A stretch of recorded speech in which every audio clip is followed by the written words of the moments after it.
5 जून 2020 को लगेगा साल का पहला चंद्र ग्रहण। 21 जून 2020 को लगेगा साल का पहला सूर्य ग्रहण। 5 जुलाई 2020 को लगेगा साल का दूसरा चंद्र ग्रहण। 31 दिनों के 3 ग्रहण से क्या कहता है पीएम मोदी का कनेक्शन। आने वाले 31 दिनों में क्या बड़ा फैसला ले सकते हैं पीएम मोदी, बता रहे हैं ज्योतिषाचार्य मयंक शर्मा जी। नमस्कार दर्शकों, मैं हूं ज्योतिषाचार्य मयंक शर्मा। हमारे YouTube चैनल धर्म ज्ञान में आप सभी का बहुत बहुत स्वागत है। दर्शकों, मैं आज आपके लिए एक इंटरेस्टिंग टॉपिक लेके आया हूं। वो है नरेंद्र मोदी जी के ऊपर। क्या कहती है मोदी जी की कुंडली, आने वाले समय में क्या कुछ बड़ा बदलाव आने वाला है। 3 ग्रहण पड़ने जा रहे हैं। एक चंद्र ग्रहण पड़ेगा 5 जून को, 21 जून को ग्रहण पड़ेगा जो कि सूर्य ग्रहण होगा, बड़ा ग्रहण होगा जिसका ज़्यादा प्रभाव पड़ेगा। और तीसरा ग्रहण जो पड़ने वाला है 5 जुलाई को। तो 3 ग्रहण हैं। क्या कुछ मोदी जी से ये करवा सकते हैं, या ये ग्रहण मोदी जी की सेहत के लिए कैसे रहेंगे, क्या कुछ वो फैसला लेंगे जो देश की जनता के लिए फायदेमंद साबित होगा, और कैसी रहेगी आने वाले समय में मोदी जी की ग्रहों की चाल। देखिए, उनकी कुंडली पर नजर डालना बहुत जरूरी होगा। वृश्चिक लगन और वृश्चिक राशि की कुंडली है। लगन में मंगल और चंद्रमा की स्थिति बहुत ही जबरदस्त है। चतुर्थ भाव में गुरु वक्री हैं, पंचम में राहु है, और दशम भाव में शनि और शुक्र बैठे हैं, जो कि बहुत ही अच्छा राजयोग होता है। व्यक्ति को उच्च पद की प्राप्ति कराता है। ये उच्च पद कौन सा होता है कि व्यक्ति को अंतर्राष्ट्रीय स्तर पर बड़ी ख्याति ये योग दिलवाते हैं जब भी दशम भाव में शनि और शुक्र हो।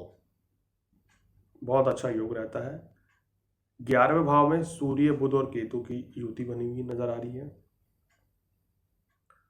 और दर्शकों, 11वें भाव में जब 3 ग्रह हों, 4 ग्रह हों, तो आदमी को यश तो जबरदस्त मिलता है और इंसान हमेशा देश और दुनिया की ही भलाई करता है। मैंने ये बात अक्सर कई कुंडलियों में देखी है कि 11वें भाव में जितने ग्रह हुए हैं वो व्यक्ति बहुत बड़ी ख्याति लेते हैं। अंतर्राष्ट्रीय स्तर पर यानी कि इंटरनेशनल लेवल पर काफ़ी नाम कमाते हैं और देश का और दुनिया का मुकाम बड़ा हासिल करते हैं, नाम रोशन करते हैं और अपनी एक अलग छाप छोड़ देते हैं पूरे विश्व पर। तो ये कुछ इनकी कुंडली की स्थिति बता रही है। देखिए, इस समय मंगल जो है इनके चतुर्थ भाव में चल रहे हैं, और राहु की जो दर्शकों दृष्टि पड़ रही है वो मंगल के ऊपर पड़ रही है। तो ये जो परिस्थिति है, जैसे ही ये ग्रह नक्षत्र इनका बदलने वाला है, 18 जून के बाद इनकी कुंडली में मंगल पंचम भाव में आ रहा है और एकादश भाव को देख रहा है, यानी कि फिर वो योग बनने जा रहा है। 18 जून के बाद मोदी जी विश्व के 2-3 मुल्कों के साथ कोई बहुत बड़ी संधि करेंगे और कुछ देशों को बहुत करारा सबक सिखाने जा रहे हैं। जैसे उसमें चाहे चाइना हो क्यों ना हो, चाइना को बड़ी पटखनी देने की तैयारी जो है शुरू हो चुकी है। और आप देखेंगे आने वाले समय में चाइना जैसे देश को करारा सबक सिखाया जाएगा। जैसे कि हमने पहले भी कहा था, ऐसा नहीं है कोई युद्ध की स्थिति बन रही है, कूटनीति के जरिए उसको सबक सिखाया जाएगा। आने वाले समय में विश्व के बड़े बड़े देश जो हैं भारत की बात को मानेंगे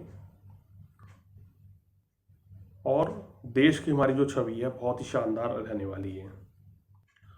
तो मोदी जी की कुंडली में मंगल बदलते ही कोई बड़ा शुभ संकेत होता हुआ नजर आ रहा है 18 जून के बाद, जो कि काफ़ी अच्छा रहेगा। देश के मध्यम वर्ग को कोई बड़ी योजना ये इस समय दे सकते हैं और इनकी कुंडली के हिसाब से कुछ ऐसे फैसले लिए जाएंगे कि जिससे देश की स्थिति जो धीरे धीरे बेहतर होती हुई नजर आएगी। अगर इनकी खुद की कुंडली में देखें, इस समय जो दशा चल रही है, चंद्रमा की दशा है, शुक्र का अंतर है और अष्टम भाव में राहु जो उनके बैठा है, वो कहीं ना कहीं इनके स्वास्थ्य के दृष्टिकोण से थोड़ा सा सही नहीं चल रहा है। थोड़ा सा मेंटल स्ट्रेस भी है, सेहत भी कुछ ठीक नहीं चल रही है। लेकिन जैसे ही राहु की मंगल को दृष्टि हट जाएगी, मंगल बदल जाएगा, तो ये कहानी भी पूरी तरीके से चेंज हो जाएगी। और इनकी कुंडली के हिसाब से कुल मिलाकर आने वाला समय जो है बहुत बढ़िया रहने वाला है। इनका स्वास्थ्य भी अच्छा रहेगा और इनके द्वारा लिए गए फैसले जो हैं वो बहुत ही बेहतरीन साबित होने वाले हैं। कुल मिलाकर कुछ ऐसी योजनाएं आ सकती हैं जिनसे बहुत बड़ा लाभ होगा। देखिए, जून से लेके और जो मेरे को नज़र आ रही है कहानी नवंबर के बीच में, इस दौरान कुछ बहुत अच्छी अच्छी योजनाएं लाई जाएंगी। और बता दें कि ये किस में रहेगा। देखिए, बृहस्पति इस दौरान वक्री रहेंगे धनु राशि में, और धनु राशि में केतु का यहाँ योग बना रहेगा 23 सितंबर तक। देखिए, मोदी जी आने वाले समय में मिडिल क्लास के लिए कोई बड़ी सौगात ला सकते हैं, कोई बड़ी छूट उनको मिल सकती है। मध्यम वर्गीयों को कोई बड़ा फ़ायदा, कोई नई योजना आएगी। और क्योंकि गुरु धनु राशि में बैठे हैं, जो देश के बुजुर्ग व्यक्ति हैं उनके लिए कोई बहुत अच्छी योजना इस समय लाई जा सकती है। इस दौरान सेना के लिए भी कोई बहुत बढ़िया चीज़ स्थिति बनती हुई नज़र आ रही है। यानी कि मोदी जी सेना के लिए भी कोई बहुत अच्छा सौगात, कोई बहुत अच्छे ऐलान कर सकते हैं। और सरकार के द्वारा कुछ ऐसे फैसले लिए जाएंगे जिससे उनकी सराहना होगी। तो किसी तरह की कोई परेशानी इस समय उनके ग्रह नक्षत्र कुंडली में नज़र नहीं आ रही है। सब चीज़ संकेत जो हैं वो बेहतर ही होते हुए नज़र आ रहे हैं, ऐसी कुछ उनकी कुंडली इस समय कह रही है। और जहाँ तक बात है ग्रहण की, देखिए 3 ग्रहण होने में 2 ग्रहण का कोई इम्पैक्ट नहीं पड़ने वाला है। सिर्फ 21 जून के ग्रहण का ही इम्पैक्ट उनके ऊपर पड़ेगा। तो कहीं ना कहीं उनको अपनी सेहत का ध्यान रखना चाहिए। इसकी दृष्टिकोण से ही थोड़ा सा सावधान रहने की ज़रूरत है। इसके अलावा कोई बड़ी समस्या, किसी तरह की कोई दिक्कत उनकी कुंडली में नहीं नज़र आ रही है। अगर एक तरीके से देखें तो आने वाला समय जो है उनका काफ़ी फेवरेबल रहने वाला है और देश की स्थितियां भी बदलती भी नजर आएंगी। कुछ ऐसे फैसले सरकार लेने वाली है जिससे कि काम कारोबार की स्थिति आने वाले समय में बेहतर होगी। और वो कब से बेहतर होगी दर्शकों? वो तकरीबन 1 जुलाई से आप लगा लीजिए, वो समय बदलना शुरू होगा जब देश में रोजगार की स्थिति बनती हुई नजर आएगी बेहतर, और लोगों को इस समय काम भी मिलेगा और बेरोजगारी की जो अभी हालत है वो भी, बेरोजगारी भी कम होती हुई नज़र आ रही है। तो कुल मिलाकर इस तरह की स्थिति बनती हुई नज़र आ रही है।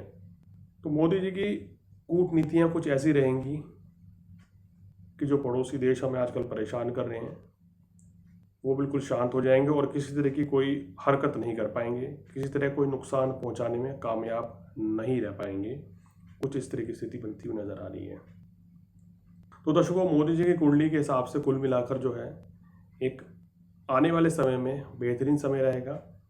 मंगल की स्थिति इनको बहुत बढ़िया लाभ देने वाली है।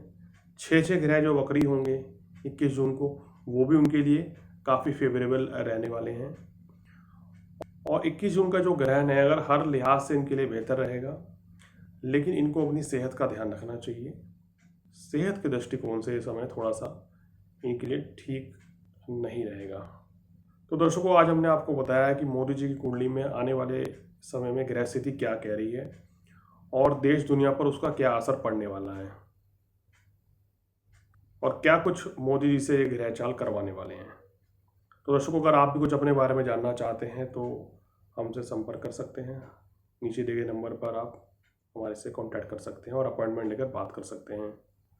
अगर आप किसी भी विषय पर कुछ प्रोग्राम जानना चाहते हैं, अपनी राय देना चाहते हैं तो हमें फ़ोन करके बता सकते हैं, या आप ज्योतिष संबंधी क्या जानकारी लेना चाहते हैं ये भी आप हमें बता सकते हैं। तो दर्शकों, आज इस कार्यक्रम में फ़िलहाल इतना ही, और अगले एपिसोड में हम कोई और जानकारी के साथ आपके सामने हाजिर होंगे। तब तक मुझे दीजिए इजाज़त। नमस्कार।